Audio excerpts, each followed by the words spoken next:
But I was reading plates an on the side. article in Bon Appetit Yeah. that I found really compelling, and it is by Sam Stone, a BA writer that I'm not like super familiar with. But the article is titled, "I am begging restaurants to stop explaining that, quote, everything is shareable. Everything. It's not is so much shared. getting walked through the menu as being dragged through it." Can I just give you my? I haven't Please read do. the article. Yeah, Can I just give you my hard first agree off or the top of my drink or head dump with the headline. of like, I'm begging restaurants to stop explaining that everything is shareable. When I go into a restaurant and it's like individual appetizers and entrees, Mhm. I am like over the moon. Yes. Like if Singular I want items. to share something, I'll share it. Mm-hmm. And I understand that for food cost and everything, it's better to make one big thing than have your kitchen making, you know, if you have 300 covers to make 300 individual entrees. I get it. But when I can have my own fucking thing and not everything is shareable and I'm not being told to order 7 small plates per person, I am So you've got over the moon. Yeah. You got the article figured out already. These are the exact gripes that Really? are Okay, like sorry. Stone here is I don't written know, inside. sorry, No, yeah. don't feel like you interrupted. Every restaurant, almost every restaurant I've ever worked at is everything is shareable. We recommend Right. 2 small plates per person to start, and then maybe 1 to 2 of the mains to share for the table. And I know it's only 2 of you, but you could easily do 15 plates, and each one is $14 to $29. Exactly. And your bill at the end of this will be $300. Yes. Yeah. And we do not have doggy bags. It's we don't have any to-go items. I'm sorry. You know, like I call them like performance art style restaurants where you're kind of you're simultaneously being treated as like the gentry of, you know, the block that this restaurant exists on, and also as a total fucking rube who's never used a fork. When someone says like, "Have you dined with us before?" Which is how this article opens. Oh, right? of course. So, I've done this before, because if not, do I have a spiel for you? Right. And then they do the aristocrats joke. It's Cirque du Soleil. Shin Yun is performing in the back. And it's all over the place, restaurant. Right? Yeah. The Shin Yun restaurants, like they're like, 50,000 years of hospitality history. They do that to you all the time. And so Stone says, you just sat down and already the question is triggering a fight or flight response. You're in for the speech. Your response doesn't really matter. If there's one thing the waiter at this upscale, dimly lit restaurant is going to do, it's walk you through the menu. It's ordered from smallest to largest servings, much like every other menu. Mm-hmm. And from lightest to heaviest dishes, much like every other menu. Every wine, every good wine. Everything is designed to be shared. And you should prepare to order for 3 to 6 plates per person. 100%. Crazy. So, I've worked at a lot of restaurants like that, though. Mm-hmm. I cut my teeth in Pan-Asian restaurants before, like, everybody was expected that every restaurant you go to is shareable. And before every restaurant was Pan-Asian. Yeah, before every restaurant was Pan-Asian, 100%. Yeah.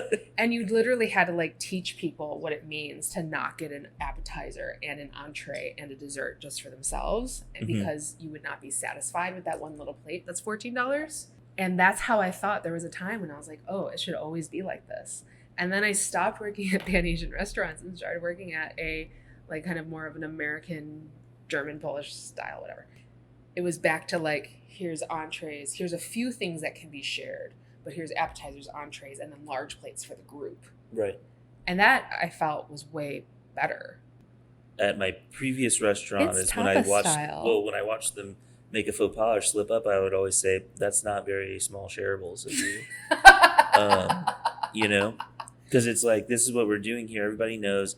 And it is this overarching adherence to the customer is always right oeuvre that I'm desperately trying to get people to acknowledge isn't, like, sustainable. But disguising it in all of this we're in charge stuff that I think is really kind of fluffy and fake. Yeah. Because, like, it's, you know, you get these shareable plates that are confusingly very hard to share. Like, what's wrong, honey? Sorry, You've barely touched your one shrimp. Yeah, I'm sorry, I know you're a table of 4, but there's only 3 pieces on this. Exactly. So would you like to order 2 of them? Yeah, would you like to order 3 orders of it? Yeah. So each of you can have a few? It's like evil numerology. It is evil numerology. Or would you like me to add one more piece on for $7?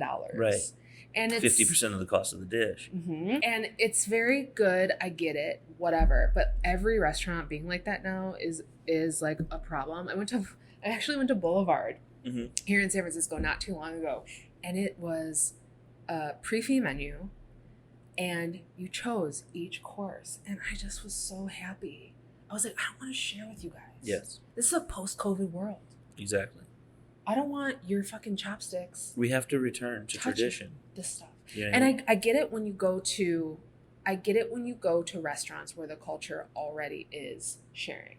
Like, I know that if I go to HK Lounge Bistro, like they're not going to have a Peking duck plate for one. Right. No. I understand that is a fucking dish to share. Right. You're literally going there. The idea of family style is you're going there with your fucking family. Mm-hmm.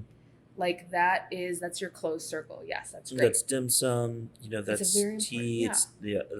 But forcing that format onto every other type of cuisine, every other type of venue is frankly been exhausting. I don't eat things. Like, I don't eat mammals. So if I go to a restaurant like that, it's like either everybody has to not eat mammals that night, or I have to order off the small plates menu.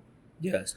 Because everybody wants the fucking lamb shank. And get the confusingly, and I don't want the whole branzino. Yeah. And get the confusingly mashed together vegetarian option, which always has a Japanese sweet potato in it. And it's like, dude, I ate a Japanese sweet potato yesterday. Yeah. Or the other part is that they tell you, oh no, we can't course things out. Yes. Even though they're 100% coursing out your dish so that your cold items come out first, and your hot items come out last, and your big entrees come out at a certain time with other things. Like, all I've done is work at those sort of restaurants. No restaurant, no good, decent restaurant that is like, we're tapas style, we're family style, is fucking order fire. Yes. None of them. Yeah. I know of one in Missouri. But and it is so old. Yeah. It's not part of the conversation. Like, it's like a guy who is so dim sum restaurants are fucking order fire. Yes. But every place that's like, we're small plates, everything's here to share. We recommend 7 plates per person. We're giving you a spiel beforehand. Nobody's giving you a fucking spiel at HK Bistro Lounge.